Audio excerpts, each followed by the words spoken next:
Teman-teman, jumpa lagi dengan saya Guyul Channel. Dalam video kali ini akan saya bahas tentang bunga porang. Mari kita ikuti teman-teman. Nah, ini lahan porang saya yang sudah berumur 1 tahun atau sudah lewat 1 musim. Ini saya tanam menggunakan bibit dari umbinya. Kita menggunakan bibit umbi porang. Dan lahan ini kondisinya tanahnya miring. Tanah bebatuan seperti ini teman-teman. Namun tekstur tanahnya dia gembur. Tanahnya gembur. Ini tekstur tanah, kondisi tanah di sini. Tanahnya gembur. Di sini saya tidak melakukan olah tanah. Sehingga dalam 1 musim ini seperti ini kondisi tanaman porang saya. Nah, di sini yang tumbuh adalah bunga.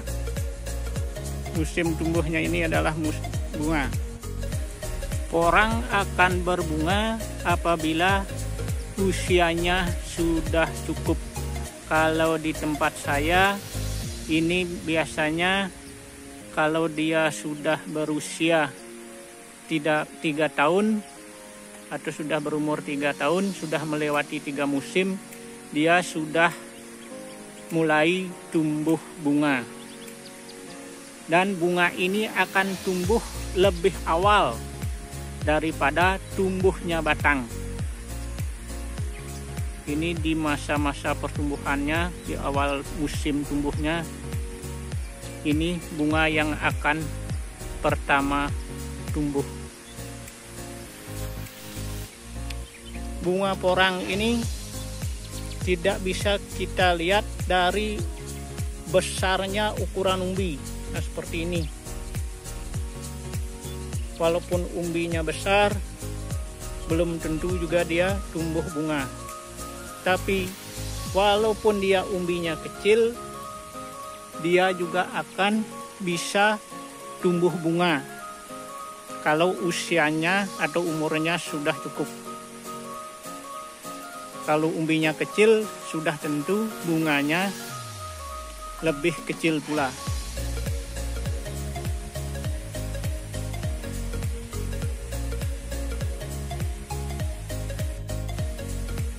Ini kalau porang sudah berbunga, ada 3 hal yang bisa terjadi. Yang pertama, walaupun dia sudah tumbuh bunga, tapi dia masih bisa nanti tumbuh batang di sini, tunas batang di sini. Berarti dia tumbuh bunga, tumbuh batang.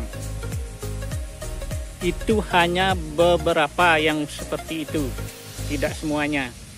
Nanti kalau dia tumbuh di sini batang, ini umbinya ini dia bisa juga ikut berkembang. Karena seiring dengan tumbuhnya batang, akarnya juga banyak. Ini umbinya juga mempunyai kesempatan untuk tumbuh berkembang. Ada juga yang memang sepanjang musim hanya dia tumbuh bunga ini. Karena umur bunga ini sampai 10 bulan. Kalau sekarang dia tumbuh di bulan 10, nanti di bulan 8 baru buahnya masak. Sepanjang itu umbinya ini tidak akan berkembang. Baru pada musim tumbuh berikutnya dia akan tumbuh batang dan umbinya ini baru bisa berkembang.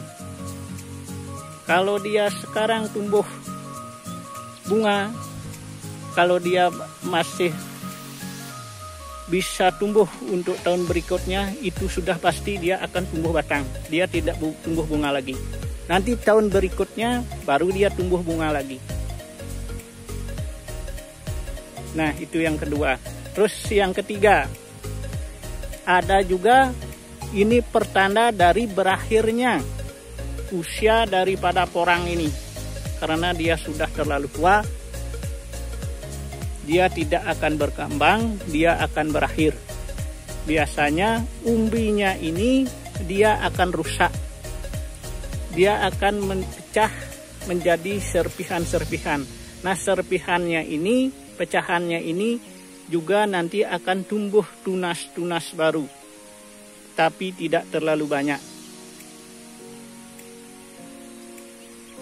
Nah, seperti itulah kalau porang sudah berbunga. Nah, kalau dia sudah berbunga dan umbinya besar, sekitar 3 kiloan lah, itu bisa kita panen, jadikan umbi produksi. Ini bisa kita panen saat dia baru tumbuh tunas bunganya. Saat itulah paling bagus untuk memanen umbi porang, karena saat itu dia kadar airnya sudah berkurang. Nanti waktu dikeringkan penyusutannya tidak terlalu banyak.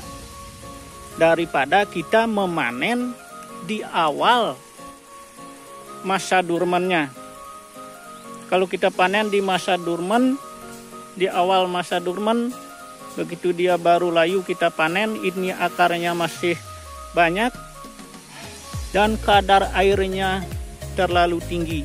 Sehingga waktu dikeringkan dia menjadi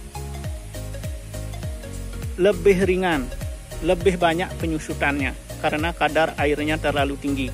Maka kalau mau memanen porang, panenlah saat dia akan tumbuh tunas. Nah, seperti ini. Panen yang paling bagus. Ini akarnya tidak terlalu banyak. Sudah itu kadar airnya tidak terlalu banyak, yang sudah tentu juga akan tetap menjaga mutu dan kualitas daripada porang ini. Nah, demikianlah video saya kali ini, teman-teman petani porang pemula. Mudah-mudahan ini ada manfaatnya. Ini saya sampaikan pengalaman saya. Ini tinggal teman-teman yang menentukan langkah apa yang ambil ketika porang sedang berbunga. Kalau mau dijadikan bibit, biarkan dia jadi bibit. Ini tetap akan menguntungkan. Karena dari bijinya ini, dari biji buahnya ini, nanti juga kita dapat bibit yang dalam jumlah banyak. Demikianlah informasi tentang bunga porang yang dapat saya sampaikan. Mudah-mudahan ada manfaatnya bagi teman-teman petani porang pemula. Dan saksikan terus video-video saya selanjutnya, karena saya terus akan menginformasikan tentang budidaya tanaman porang. Sekian dan terima kasih.